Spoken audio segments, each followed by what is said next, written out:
the segment I'm going to talk about the triple layer of our human brain, that is reptilian brain and paleo mammalian brain and neocortex. Triple layers of our brain. In the past, scientist Paul Broca announced to the world his important anatomical finding that the brains of all mammals contained a set of structures that he christened le grand lobe limbic.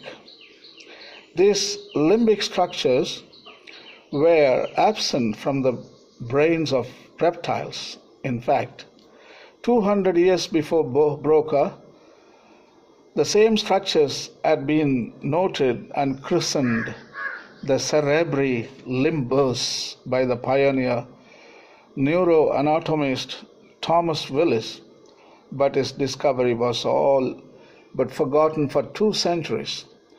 Broca also noted that the neural arrangement of the limbic cortex differed from and seemed more primitive than the cortex of the surrounding cerebral hemispheres.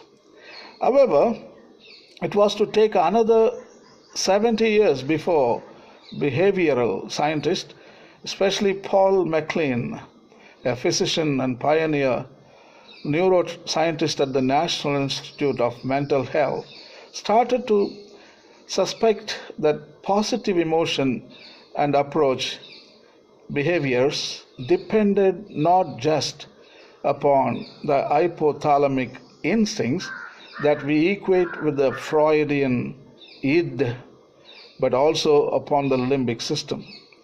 The tender, nuanced human emotions like compassion, joy, and maternal attachment were mediated by mammalian structures in the inner recesses of the brain beneath the neocortex, but outside of the still more primitive brain stem and its hypothalamus. Just for a moment, imagine the human brain divided into 3 concentric parts.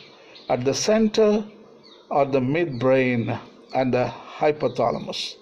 These structures, which have evolved relatively little in the last 200 million years, serve both scientists and crocodiles equally well. This most primitive, instinctive or reptilian brain coordinates most autonomic functions such as heart rate, breathing, muscles reflexes, and wakefulness. When stimulated, these structures, particularly the hypothalamus, result in primitive responses, sometimes called instincts, that are selfish and that, unlike the social emotions, are relevant only to the self. These primitive emotions are sometimes summarized as the 4 F's: fight, flight, feeding, and fornication. In humans, the hypothalamus is about the size of the tip of your little finger. Neither you nor crocodiles could survive without it. When I was a student in 1970s, this is where I was taught emotions came from. The reptilian midbrain is embraced by Broca's le grand lobe limbic. MacLean calls it paleo-mammalian limbic system, which for 200 million years has evolved steadily in our mammalian ancestors alone. The limbic system is where both positive and emotions, especially positive emotions, and the more nuanced negative emotions arise. And it consists of several different anatomic structures. The limbic system synthesizes information from the body, links emotions to past memories, and passes this now balanced information on to the neocortex to be processed as thought and motivation. More than just Mediating our emotions, our limbic brain provides our human connection. In his brilliant fable, The Little Prince, Antoine de Saint-Exupéry, the French poet, writer, and aviator, explained the difference between the neocortical and limbic systems when his fox observed, "It is only with the heart that one can see rightly. What is essential is invisible to the eye." In more scientific language, a cascade of sensory input passes through our brains every second. The limbic system, poetically referred to by most of us as the heart, selects and provides effective coloration for the experiences that we treat as important.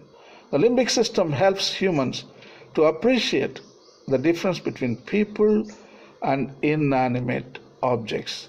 Think about differently you feel touching an attractive person and touching a cinder block or touching a stone.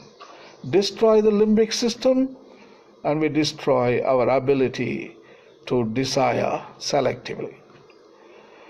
Covering the limbic system like a helmet in the neocortex, which in our human ancestors evolved most spectacularly, more than doubling its weight over the last 2 million years. Put simply, the neocortex generates our science, our culture, our ideas, our beliefs, and our religions. Equally important, our neocortex creatively elaborates our limbic positive emotions into awareness. The neocortex is the most recently evolved part of our brain, and its size relative to our bodies distinguishes us from the other mammals. Anthropocentric vanity has led us to place our more noble emotions within its huge, conscious, reasoning embrace. But our vanity has misled us. Many dogs, admittedly having been selectively bred by humans for these qualities, radiate trust, hope, forgiveness, and love. And some very brilliant scientists and theologians do not. When a beloved woman is weeping, both golden retrievers, the dogs, and 2-year-old children will rush thoughtlessly, speechlessly, but empathetically to her side to provide comfort. In contrast, a highly educated physician may piously suggest over the phone, "Take 2 aspirin, mom, and call back in the morning." The blind faith of the kittens or the human infant separation, a baby cry, evokes unselfish love in almost all of us. Unconditional love may be no more than mammalian parental love, transformed by maturity and cultural evolution to encompass more creatures than our own babies. Advocates of the selfish gene often bridle at what they regard as a Panglossian notion that unselfish social behavior could be inherited.